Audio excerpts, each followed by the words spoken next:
Our friends from Cincinnati have joined us. To my left, Kevin Johnson. To his left, Troy Caupain. And to Troy's left, Gary Clark. UCLA will meet Cincinnati tomorrow at approximately 6:40 p.m. Pacific time, 9:40 Eastern, and that'll be the second game of our doubleheader tomorrow. Oregon and Rhode Island tip it up at 4:10 in the afternoon.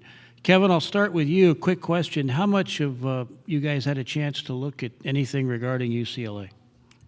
All season I've watched UCLA, but now we're starting to get into our scouting report. We learned a lot about them yesterday, watching that game. And today we're going over some things, and tomorrow we'll be going over some things. We know it's a solid team with a lot of weapons, and we're coming up with our defensive schemes to figure out ways how to control the game and make it a tough game for them. Troy, how about you? Same thing Kev said. I caught a couple games, being up late and watching on ESPN. But I'm leaving it up to the coaches, just follow the scouting report, follow the little things and what we need to do best to make it a great game. They got a lot of weapons and how to keep the game, from getting out of hand. Okay, questions for the student athletes?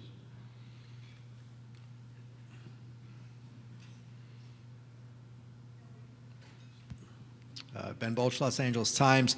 Have you guys played anybody that has kind of the up-tempo offense to the extent that UCLA has? And when you're playing a team like that, how do you impose your kind of slower, grinded-out style? I think you guys are averaging holding teams down 4 seconds or extending possessions 4 seconds longer than UCLA likes to play. How do you do that?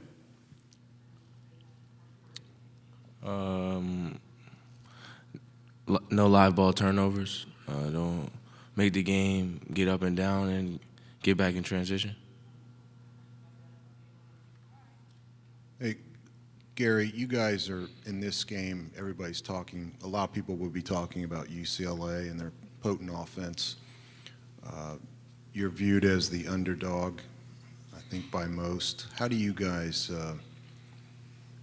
look at that?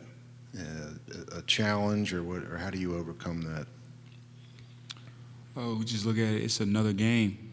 It's another game, and since I've been here, most of the games where the other team is pretty good, we've always been labeled an underdog. So, as a Bearcat, you just go in prepared. Following the scout report as you've done all week and getting prepared to get a W. So, everyone has their own opinion about who's supposed to win throughout the tournament, but it's all about who comes prepared to play that night. Troy, how well? A couple questions. How well do you know Lonzo Ball, if at all?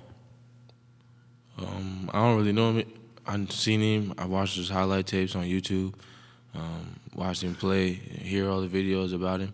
He's a great player. You follow his dad's exploits at all? No, I've seen him on SportsCenter a couple of times, but I don't really watch TV. We all know what a big fan your mom is and the lengths that she goes to watch you play. What would your reaction be if your mom said that you were a better player than Steph Curry? What would be my reaction? If your mom came out and said that? That's my mom being my mom, but, I wouldn't think my mom would say that about Steph Curry. We all know what Steph Curry does. He's in the league. I'm still in college. Yeah. The reason I asked, Lonzo's father said that Lonzo was better than Steph Curry. Yeah. I don't know what you want me to say about that. All right. Tony? Troy, good response, man. I do want to ask you about this. You guys are 13-0, shooting 50% or better. The other day, overall, you shot 62. Yesterday, you shot 62% overall, 67% in the first half. How do you guys, continue to play at that level? Confidence, and then establishing your big man early. It's best to always play inside out. If you get shots around the basket, consistently, it was a higher percentage shot than shooting a three-point shot or a long two. So just trying to get the ball around the basket in the paint, establishing your presence early, and then once you make a couple inside, the basket gets bigger and bigger, and then your confidence grows and grows, and then the game takes over for itself.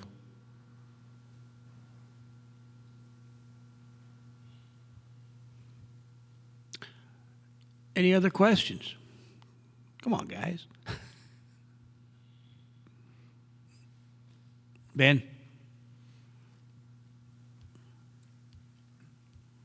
Looking at your offensive and defensive efficiency, you guys are one of the most balanced teams statistically in the country. I was just curious, how much practice time do you devote to offense versus defense, and what do you kind of attribute to being good on both sides of the ball? That goes to coach. He doesn't really care about offense for real. We do offense for ourselves because we're tired of our other teammates at practice locking us up.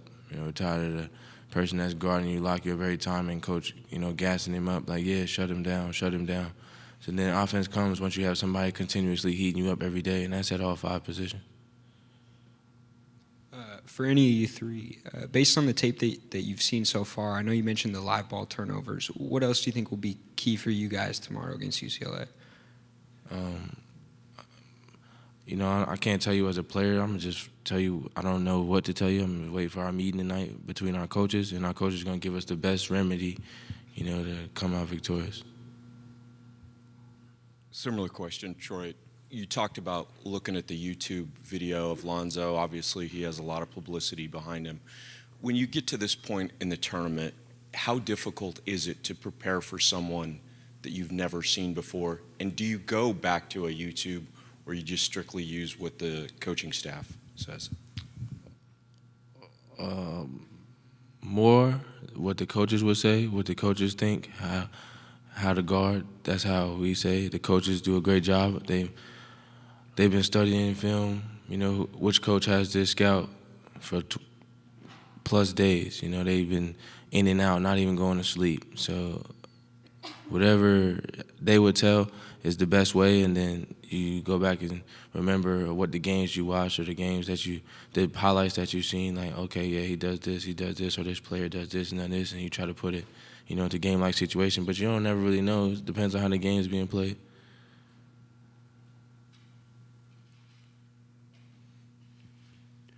Thank you, fellas.